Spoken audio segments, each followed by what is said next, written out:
If you've been playing Dokkan for the past 3 years, you're probably familiar with the Dokkan cycle by now. You saw it in the thumbnail, but here it is again. Ever since hard content was introduced, the meta has gone two ways. Either the bosses hit too hard to tank and we have to rely on dodge or items, or crazy new units come out that have insane defense and take over the meta. I recently made a video about how the 10th anniversary units got power crept way too quickly, and so many of you commented agreeing with me, which gave me the inspiration to make this video. Once again, make sure to sub if you're new and comment your opinions on this video. I literally read every single comment and I reply to all of them. In this video, I want to take a few minutes to talk about how dated this content cycle is and why it's getting unhealthy for the game. Don't get me wrong, I love Dokkan and I still have a ton of fun on it, but I'm a bit worried for the future of this game considering not everyone wants to be a whale just to be able to keep up with the content. Which actually leads me to my first point. Dokkan made a lot of progress in 2024 when it came to helping out free-to-play players and making the game more beginner-friendly. But as we move into 2025, it seems like all that was forgotten real quick, just because they realized how easy it is to print money with hype releases and big numbers. There's three main issues with Dokkan right now, in my opinion at least. Power creep, which I mentioned in my last video. We can't act like it was never a thing before because power creep is just a natural part of a gacha game. That's just how it is. You know, they have to release new things that are more powerful. You can't really do no power creep.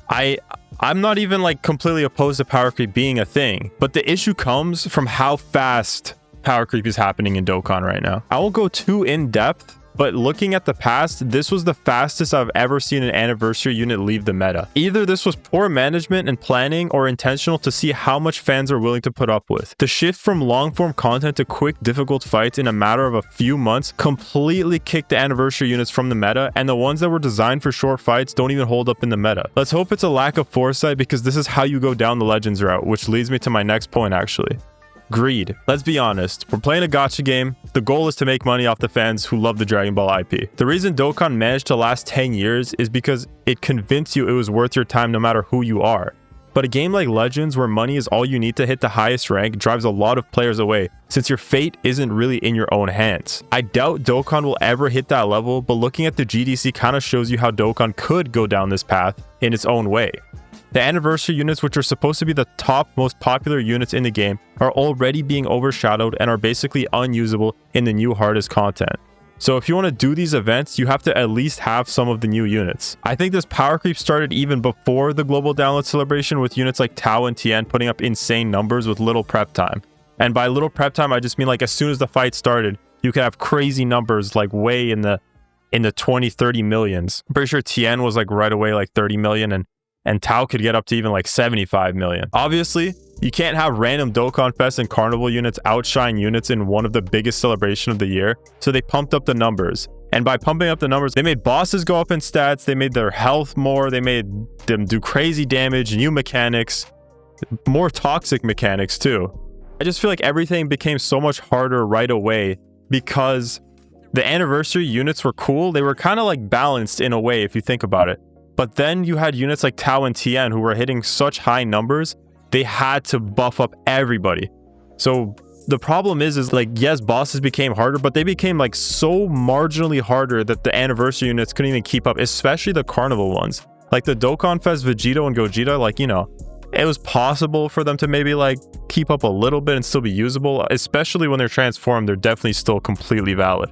But like units like Frieza and Goku and then Gohan, Evo Vegeta, they were just completely struggling. They've been blown out of the water because Vegeta's thing was like he attacked a lot and did a lot of damage, but like, you know, he had to build up that defense a little bit. I don't know. He's a bit iffy. He had a little bit of downsides. All of them had a little bit of downsides. Gohan did not have the best defense. He was supposed to be like a fight finisher, but all the units hit just as hard as Gohan anyways. Regardless, I already talked about this in my last video. If you want to check it out, that's the anniversary video. I'll pop it up on screen. Maybe we'll see. But the sad part is, if this is intentional and they see us still spending our money, Dokkan will take it as a sign to do it more and more frequently. As a free-to-play player, there just isn't enough stuff to do to keep up with all the new units. All you can do is stockpile stones for the whole year and summon at the end, or wait till they come back on another banner. This is just a classic example of FOMO, which is short for fear of missing out. Like, sure, you can wait, but then you've missed all the hype and the unit isn't even as good as it was on release anymore. Once again, I know this is a gacha, but if you want new players to at least give the game a chance, there has to be that free-to-play avenue. Or they just need to keep making free-to-play teams or units like the Rosé clones so that Even without summoning, you have units capable of keeping up and trying out the new content at least. Tickets are a great implementation that I will congratulate Dokkan for, since it's basically like you're getting 2 to 4 free multi-summons on a new banner, which is just great. Like, they should keep that up. But the final thing I want to talk about is that there's these free-to-play things that should be way better. Like the Memorial Stones banner, I feel like was pretty average, if we're being honest. Like those tickets were really not that great. And the units you could just buy with the Rainbow Stones were like, you know, the banner units, but they still weren't that good. And the other thing that they kind of like always slacked on is that those red zone and blue zone tickets, I feel like those banners should be way better. It's literally a reward for clearing the hardest event in the game. Okay, if you don't want to give me more than 5 stones, that's fine. But at least if you're going to do special tickets just for these banners, make them relevant to the theme of the red zone, and also put some decent units on it. Like, I don't want a 100-year-old LR Carnival unit that just got like an EZA like 7 months ago, maybe.